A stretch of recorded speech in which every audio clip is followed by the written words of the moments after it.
So in January 2026, Vietnam is facing this huge choice, one that's really going to shape its future. But you know what? The first real clues about that choice, they're not going to come from some big government summit. Nope. They're going to come from a football pitch. Today, we're diving into how the fate of a nation might just be revealed in a single game. I know. Sounds a little dramatic, right? Can one football tournament really hold up a mirror to the choices a country's about to make? Well, that's the big question we're tackling today. Okay, so our story kicks off with this pretty wild coincidence. It's one of those moments in time where two massive and, I mean, completely different national events are set to happen at the exact same time. It creates this incredible, unlikely parallel between sports and politics. Check this out. On January 19th, 2026, two absolutely critical events for Vietnam get underway. The first is the U-23 Asia Cup, playing out on the football fields of Saudi Arabia. The other, that's the 14th Party Congress, happening back home in the halls of power. And get this, they both wrap up on the exact same day, January 23rd. You've got a game on one stage and the future of the entire country on the other. And these two stages, they really represent two very different paths forward. Now, on the football pitch, this whole choice is already being played out in real time. And we're not just talking about tactics here. We're talking about core philosophy. So let's break down these two opposing models that have shaped Vietnam's national team, because each one represents a totally different way of thinking about how you win.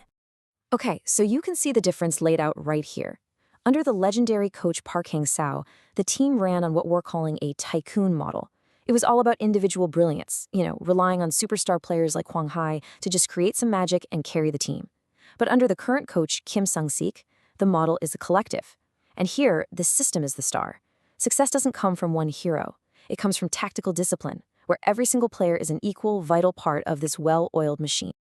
This tycoon model isn't just a sports strategy. It actually has some pretty deep philosophical roots.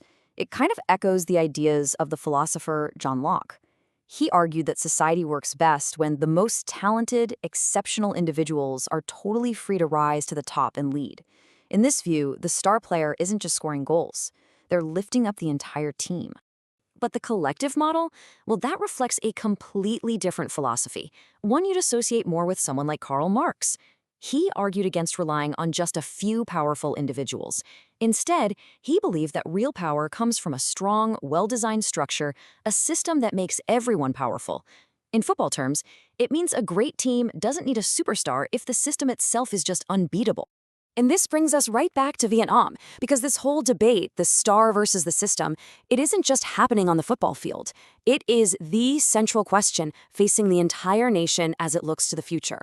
Which way do they go? Which philosophy is going to define their next chapter of growth? And here's the thing. This isn't just some abstract, theoretical debate for Vietnam. They've actually run the experiment. The national football team has lived through both of these philosophies. For real. They had that star-driven tycoon era under Coach Park, and now they're in the middle of testing this disciplined collective era under Coach Kim. They've seen what both paths actually look and feel like. So this is it. This is the final question. Locke or Marx? The star or the system? As those two congresses unfold at the same time in January 2026, the way the team performs on the pitch might just give us the very first clue. Football is going to give its answer first.